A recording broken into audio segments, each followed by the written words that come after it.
Revista Meio Norte com o quadro Café com Lei.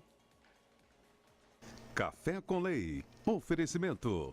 Polpa de frutas Rio Grande. Saúde e sabor todos os dias.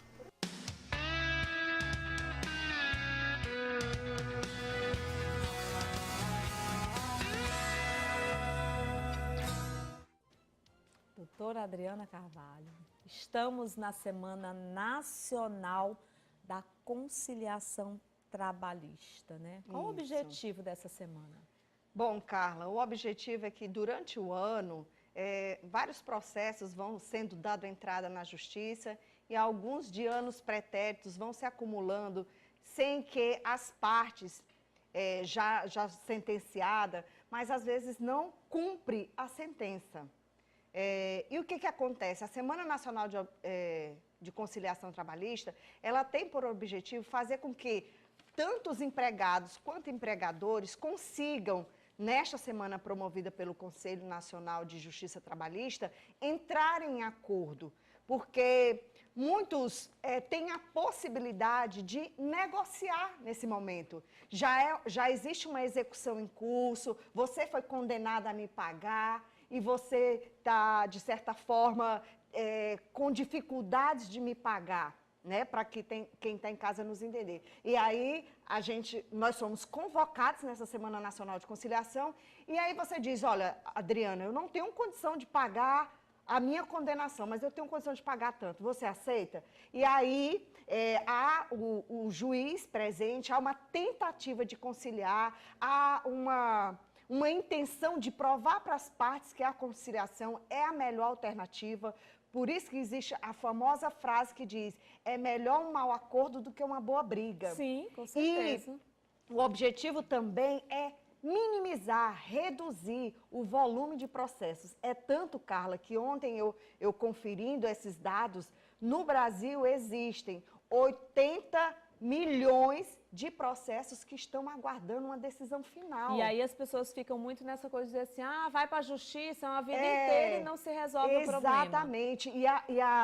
E o objetivo maior é tirar da justiça casos ou problemas que possam ser resolvidos de maneira amigável. Porque lá na Semana de Conciliação, às vezes as pessoas entram tão iradas, raivosas, mas quando elas entram lá dentro, existe toda uma condução para que elas voltem a se entender. E normalmente, Carla, voltando ao nosso exemplo, você me devia e eu vou receber. Até laços de amizade voltam. Voltam. Entendeu? Sim. Até voltam. Antes aquela raiva, aquela ira, porque você me devia, você não me pagou. Sim. E quando há essa conciliação, as pessoas saem de lá, pegam na mão do outro porque e vai às embora em vezes paz. também, doutora Adriana, depende muito do momento. Às vezes a pessoa está numa situação de fragilidade tão grande, né?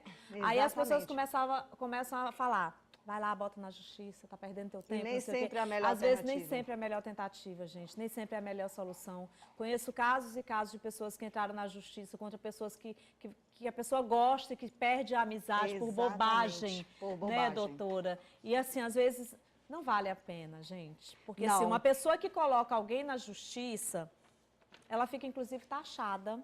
E aí é muito difícil, inclusive, ela arrumar uma nova oportunidade, porque as pessoas já ficam com medo, doutora. Mas aí eu tenho que fazer um adendo. Na Justiça do Trabalho, antes, algumas empresas, para contratar alguém, elas consultavam o nome da pessoa. Agora não faz mais não? Não, hoje não é possível mais localizar nem pelo nome, nem pelo CPF. Porque isso aí atrapalhava muito, né, de certa forma, você ficava estigmatizada. É alguém que sempre, quando sai da empresa, já processa coloca a na empresa. justiça, né? Aí já é bem complicado mesmo, né? E hoje, Carla, existem núcleos de conciliação, tanto na Justiça do Trabalho, quanto na Justiça Federal, quanto na Justiça Estadual. Qual é o objetivo também desses núcleos de conciliação? Eu já fui levando casos de clientes meus para esses centros de conciliação, de mediação e conciliação, onde as partes estão sem a presença do juiz, mas é aquele momento de conversa. E o mediador, ele é totalmente neutro. Ele vai fazer com que a própria pessoa decida conciliar. Ou seja, as partes envolvidas, elas entram num conflito judicial, né? Sim. Mas elas também podem procurar um meio extrajudicial Exatamente. de negociarem, ou seja, isto é sem a intervenção do juiz. E que dá muito certo também. E dá muito.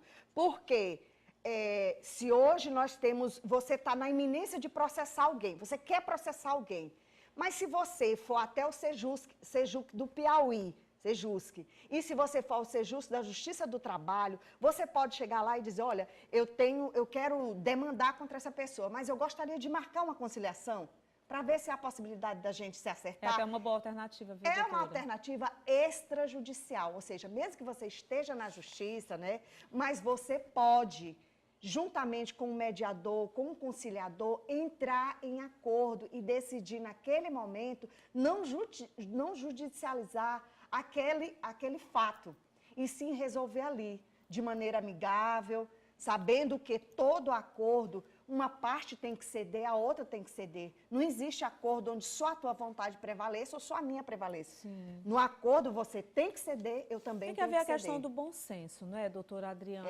Ponderação de valores. De valores e de tudo. Porque assim, gente, nós estamos vivendo um momento tão difícil para o nosso país. Ainda há pouco eu mostrei aqui, doutora Adriana, que a gente vai ter um aumento na conta de energia a partir de agora, dia 2 de junho. Vamos voltar para a lamparina. Vamos voltar aí.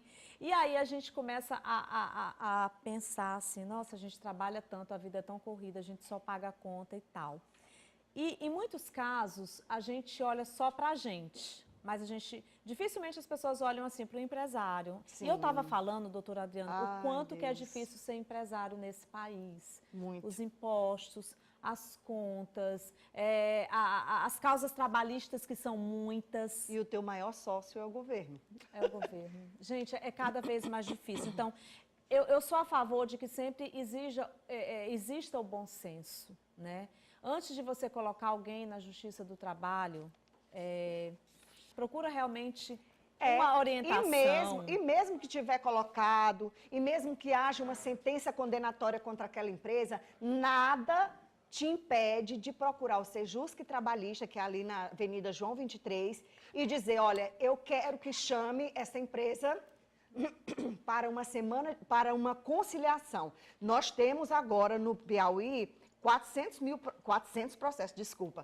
400 processos que entraram nessa semana que começou de 27, vai até sexta-feira. Tomara que 31. resolva tudo, doutora. O bom é que os dados têm mostrado, nós estamos na 5ª Semana Nacional de Conciliação e tem mostrado que tem êxito. É tanto que a Justiça do Trabalho tem investido nessas semanas de conciliação. Por quê? Porque há êxito. Porque aquele processo antigo que muitas vezes você ganhou, mas não levou, pode ser que nesse momento as partes tentem acordar de tal maneira que as feridas podem até ser saradas naquele momento e você sai com seu crédito e o empregador se livra de uma certidão de dívida trabalhista que também impede ele de negociar junto a bancos, que acaba deixando a empresa como se fosse no Serasa, entendeu? Sim.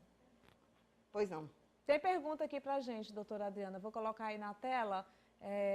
Tuane, coloca aí para mim, por favor. Só não faça enxergar. Eu vou para lá, eu vou para pertinho também, porque eu também, doutora Adriana, até que eu enxergo que eu já fiz cirurgia de catarata, viu, gente? Olha só, a Rose Fernandes, ela vive maritalmente há 28 anos. Nós temos uma empresa que meu esposo quer registrar no nome dele. Quero saber se perco os meus direitos por não ser casada no papel. De jeito nenhum. De forma alguma. anos. Você vive há 28 anos e certamente você já tem um acervo documental de que vive com esse cidadão há 28 anos. Deve ter filhos em comum, com certeza, se tem uma empresa, às vezes tem uma conta conjunta. Então, você já tem toda uma documentação que fortalece no momento de uma possível, eu espero que não aconteça, mas um possível dissolução dessa união estável, você tem toda a documentação que pode lhe assegurar seus direitos. Você não perde, mesmo que ele coloque no nome dele, viu? Outra pergunta aí para a doutora Adriana Carvalho, vamos ver. Bom dia, estou gestante de 4 meses. Fui demitida sem contrato e sem carteira. devo procurar a Justiça do Trabalho? Ela falou assim, qual é a profissão, se ela entrou e Já estava grávida? Já estava grávida, porque existem situações e situações, né? Hein, Fabiana? É preciso que você diga, assim, mais ou menos para a gente a tua situação e por que você foi demitida dessa empresa. Mas é o seguinte, Fabiana, se você foi demitida e ao ser demitida, você constatou que estava grávida, infelizmente a empresa não poderia te demitir. Não poderia, né? Porque você está no período de estabilidade gestacional. Então, assim, mesmo que ela nem soubesse que estava grávida, mas depois da demissão descobriu que estava grávida, não era obrigação sua saber e nem do empregador saber. Mas, infelizmente, por uma questão legal, né, a empresa não poderia te demitir. E aí sim, se você achar que está ela pode prejudicada, procurar procurar sim a Justiça do Trabalho. Ela pode procurar como é que você diz? A Sejusc? A Sejusc? Sim, pode. Mas pode até procurar melhor a Sejusc. mesmo, doutora Adriana, do que ela chegar já e vai lá na Justiça Ela do Trabalho. pode procurar o empregador e dizer, olha, olha, eu fui demitida, mas eu estava grávida. Agora tem só um inconveniente aí. Sim. Que ela não tem carteira assinada, né? Sim. E ela também não falou qual é o tipo de empresa, né? Vamos ver se a Fabiana falou aqui, porque fica até mais fácil da gente tentar descobrir também, né, qual era mas a de função. qualquer forma, o fato dela ter trabalhado e ter sido demitido, porque vocês, trabalhadores, têm um prazo de 48 horas para a carteira ser assinada, certo? Rapidinho, só mais uma aí, doutora Pois não. Adriana. Vamos à próxima pergunta aqui. Dessa vez vem de qual bairro a pergunta? Tuane, coloca aí para mim. Não diz o nome, mas é o seguinte: estou afastada da empresa há 8 anos. Posso pedir minhas contas e receber meu fundo de garantia que está retido na Caixa? Nossa, 8 anos. Está afastado da empresa há 8 anos. Aí eu precisaria saber se é por licença, por auxílio-doença ou afastada por acidente, né? Mas é o seguinte, afastado quer dizer que o contrato de trabalho está suspenso ou o contrato de trabalho está extinto, porque se tiver extinto, só precisam de 3 anos para você sacar o seu FGTS. Agora, se o seu contrato está apenas suspenso porque você está de auxílio-doença ou está, de certa forma, em acordo com a empresa, porque eu não sei qual a situação, porque você só disse que está afastado há 8 anos, não dá para eu precisar exatamente. Mas se for por auxílio-doença, por enfermidade, por incapacidade, você não pode sacar, certo? Só se tiver sido demitida. Aí, se você tiver sido demitida, ou seja, está afastada há 8 anos da condição de empregado segurado, aí sim você pode sacar o seu FGTS. Com certeza. Vamos agora ao vivo com ele.